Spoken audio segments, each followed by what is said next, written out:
Ang susunod na programa ay rated PG. Ito ay nangangailangan ng patnubay at gabay ng magulang para sa mga batang manonood. Luluhod ka rin pala. Antayin. Zoe! Zoe, buksan mo ka! Lagyan ni Kuya. Annalyn mapapahamak dahil sa kagagawa ni Dong si Zoe.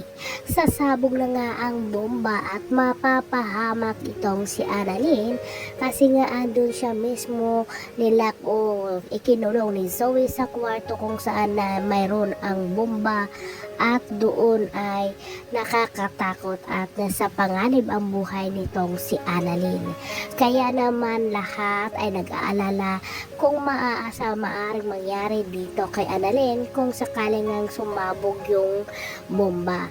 At ito naman itong si Zoe ay wala talagang katapusan ang kasamaan na kanyang binibigay dito kay Annalyn.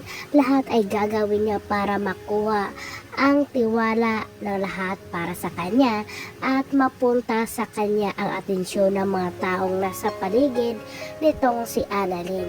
Pero kahit ganun pa man, hindi lahat ng oras ay naaayon sa kanya at hindi habang buhay ay maghari-harian sila dito sa Apex Medical Hospital kasi nga darating ang araw at mabubulgar ang kanilang napakalaking sekreto, lalo na hindi siya tunay na anak ni Dr. Tanyag at yung pinakamalaki pang nilang kasalanan ay yung pagtulak ng kanyang mami Moira dito kay Dr. Tanyag dahilan para maging koma ito.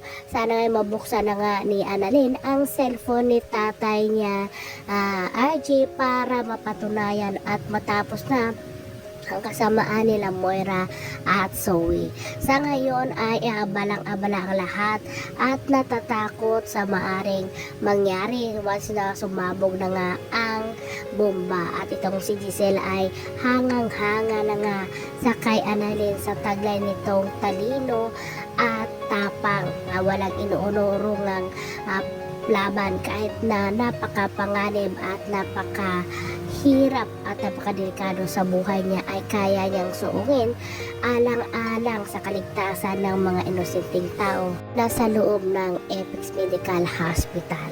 Sa ngayon ay galit na nga itong si Giselle kay Zoe kasi nga puro palpak ang ginagawa niya at kinu-question niya pa ang mga pahayag o desisyon ng kanyang tita ni Giselle at humabot nga hanggang sa tainga ni Giselle ang galit dito kay Zoe kaya pinalayas niya ito sa loob ng kanyang opisina. Samantala naman nag-alala ng sobra si Lynette sa kalagayan nitong anak na si Annalyn kasi napanood niya nga sa video na buwis-buwa yung kanyang ginawa. Napakadelikado, pwede siyang mapahamak ng lalaki na yon na may dala ng bomba.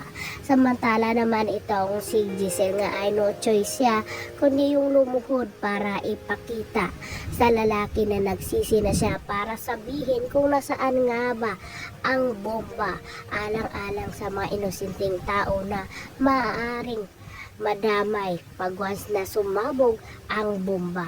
Dito ay ininsulto siya ng lalaki na sinabi na luluhod ka lang pala ay marami ka pang arte at marami ka pang salita.